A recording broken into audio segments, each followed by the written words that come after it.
Are you serious? Are you serious? They have found a massive statue, an ancient statue in Cairo, Egypt, of an elongated skull. That's right, of an elongated skull, a statue 26 foot tall. They believe it's of Ramses II, the famous pharaoh of Egypt. Matter of fact, let me just show you. Here's some of the, and Dabu 77 has got a great YouTube video on this. I'll put the link of that below. Also, NPR has a great full article on this. Here is the actual photo.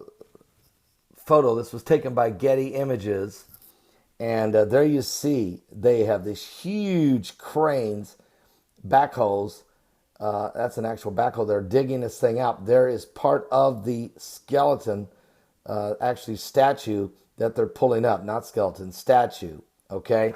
I'll show you some more information. The identification of this newly discovered colossus as the famous Ramses II is not yet confirmed, but it's believed to be him. Dr. Aman Ashmani, the head of the Egyptian team, indicated that they're going to now complete the research and excavation work of the remaining sections of this statue to confirm the identity of its owner.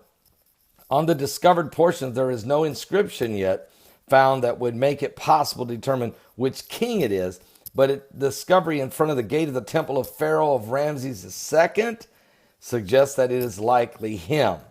Now, Amo Ashmawi and Derek Ra of the University of Leipzig have been working on this. Let me just give you, here's a side picture. That is of the skull. That's the ear, okay? That is the ear. And I'll show you the front of the face of the skull in a moment as they're digging this thing out. Unbelievable. It's made of quartzite.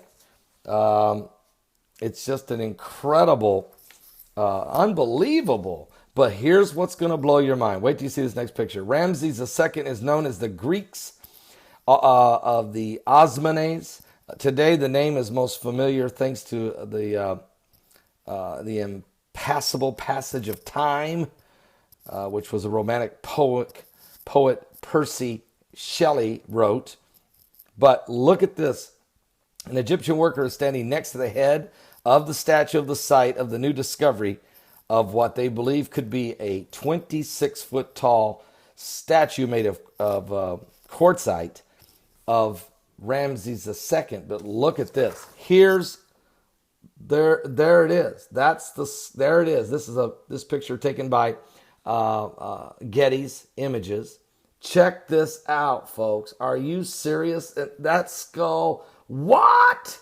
Elongated skull makes you start to think about the days in the Bible, in the book of Genesis, where there were angels, the fallen angels, came and looked upon the daughters of men, saw they were fair, took from them wives as they chose, and they bore them giants, renowned men, giants in the land.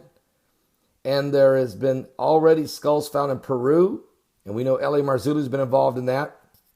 There's been skulls found in Mexico. There's been skulls found all over the world, some of them with elongated skulls in the Middle East area as well as Peru.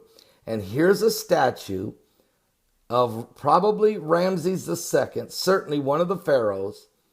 There's his ear again, but you're looking at from the backside. That's his skull. It's an elongated skull.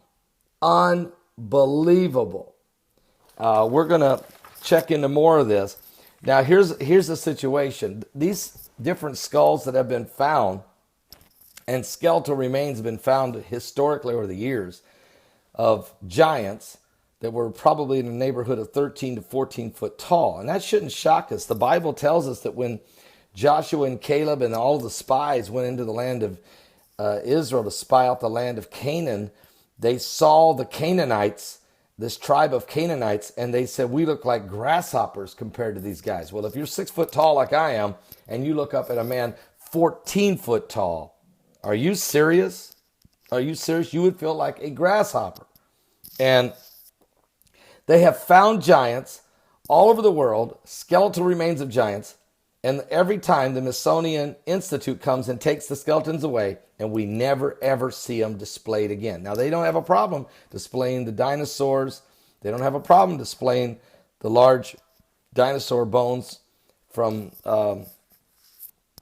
many, many years ago, but they don't want to show you the Nephilims, the skeletal remains of these Nephilims and giants, because if they do, it blows the entire Neanderthal theory out the window. It throws Darwinism out the window, and it solidifies and proves the biblical narrative that there were giants in the land in the book of Genesis before and after the flood. And we know they were, because after the flood is when Joshua and Caleb saw these giants and had to fight these different tribes, the Hittites, the Jebusites, the Amalekites, the Moabites, the Canaanites, all of these different tribal giants.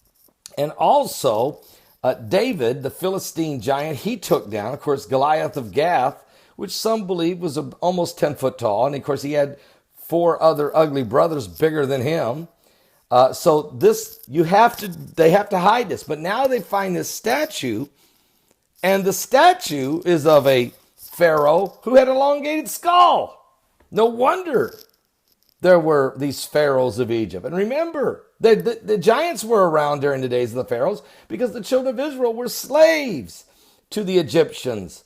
And they had to break free on the Passover and then go through the wilderness, only to wind up at the Jordan River to cross into Canaan. And there's these giants. So no doubt Ramses, all of the Ramses and pharaohs were probably had the DNA of the Nephilims and had the intellect to build and the ability with the ancient understanding, the technology of the fallen ones. It's why they were such master builders. This is why they were such mighty hunters like Nimrod. So anyway, they're trying to hide this stuff from us. I'll be back with some more current world events, but it is certainly very fascinating finding. I really wish I could hear what L.A. Marzulli is going to say about this one. Are you serious? Are you serious? Something biblical is going on with the signs of the second coming of Christ. We're living in the last days.